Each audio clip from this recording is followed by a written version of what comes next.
এই ভিডিঅ'টোৰ বাবে ইণ্টিগ্ৰেশ্যনৰ এটা প্ৰব্লেম লৈছোঁ কুৱেশ্যন পেপাৰৰ পৰা আৰু ভিডিঅ'টো ইউজফুল হ'ব বিজনেছ মেথামেটিক্স আৰু মেথামেটিকেল মেথডছ ইন ইকনমিক্সৰ ষ্টুডেণ্টছৰ বাবে। ইয়াতে যিটো ফাংচনৰ ইণ্টিগ্ৰেল উলিয়াব লাগে তাক ভালদৰে ন'টিচ কৰা। ইয়াতে নিউমাৰেটৰত 6x-4 আৰু ডিনমিনেটৰত 6x² - 8x + 8 আছে। এই কুৱেশ্যনটোত যিটো ফাংচন দিয়া আছে তাৰ ডিনমিনেটৰ আৰু নিউমাৰেটৰ এই দুয়োটা ভালদৰে ন'টিচ কৰা। যিটো ডিনমিনেটৰ পাৰ্ট তাৰ ডিৰাইভেটিভ কিমান হ'ব চোৱাচোন।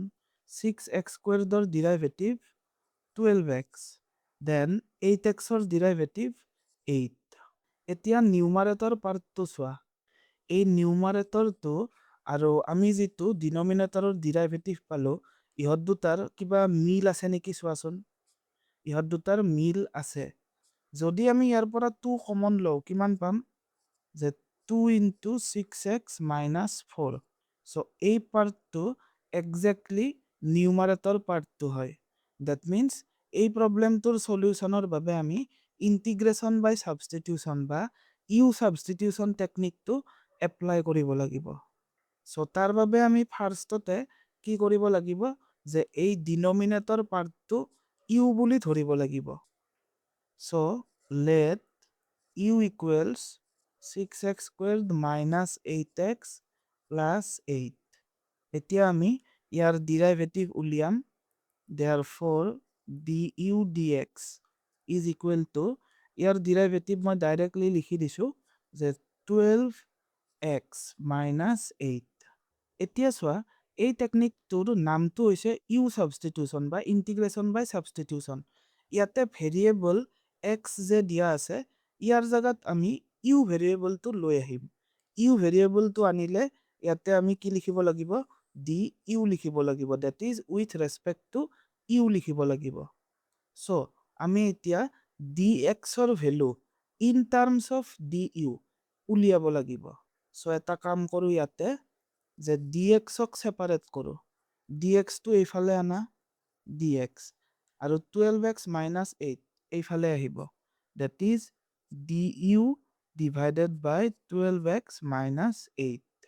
এতিয়া আমি লিখিব লাগিব কুৱেশ্যনত যিটো ফাংচন দিয়া আছে সেইটো integral of 6x - 4 over 6x² - 8x + 8 dx।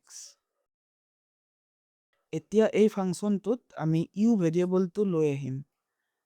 Integral of 6x - 4 এইখিনি মানে কি ধৰিছিলোঁ এইখিনি মানে আমি ধৰিছিলোঁ ইউ আৰু ডি এক্সৰ ভেলু কি পালোঁ ডি এক্সৰ ভেলু পালোঁ ডি ইউ বাই 12x - 8।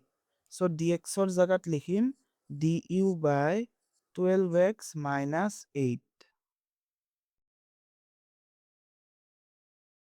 12x - 8ক আমি কেনেদৰে লিখিব পাৰোঁ যে 2 × 6x - 4।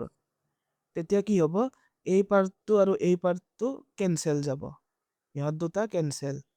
চ' কি থাকি যাব ইণ্টিগ্ৰেল অফ ইয়াতে 1 থাকিব 1 বাই ইউ আৰু এইখিনি পাৰ্টত কি থাকিব যে ডি ইউ বাই 2 ডি ইউ বাই 2।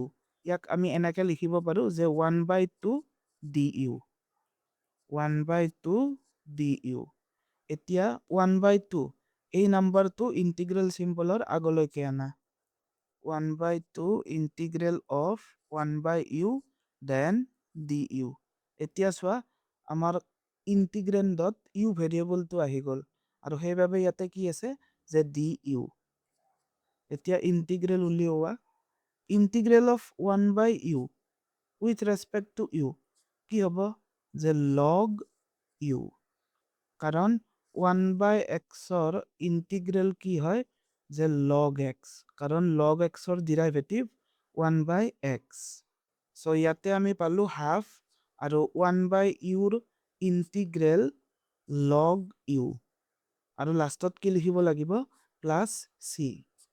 এতিয়া ইউৰ ভেলুটো কি আছিল ছাবষ্টিটিউট কৰি দিয়া হাফ লগ অফ ইউ মানে কি ধৰিছিলোঁ ইউ মানে ধৰিছিলোঁ আমি এই ডিনমিনেটৰ পাৰ্টটো that is 6x squared minus 8x plus 8,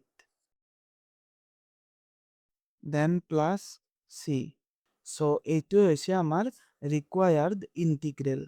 যদি তোমালোকে ইন্টিগ্ৰেশ্যন বাই ছাবষ্টিটিউশ্যনৰ ফাৰ্ষ্ট ভিডিঅ'টো চোৱা নাই তেনেহ'লে ডেছক্ৰিপশ্যন বক্সত লিংকটো দিয়া আছে, তাৰ পৰা চাই ল'ব পাৰিবা। আজিৰ বাবে ইমানেই। Thank U.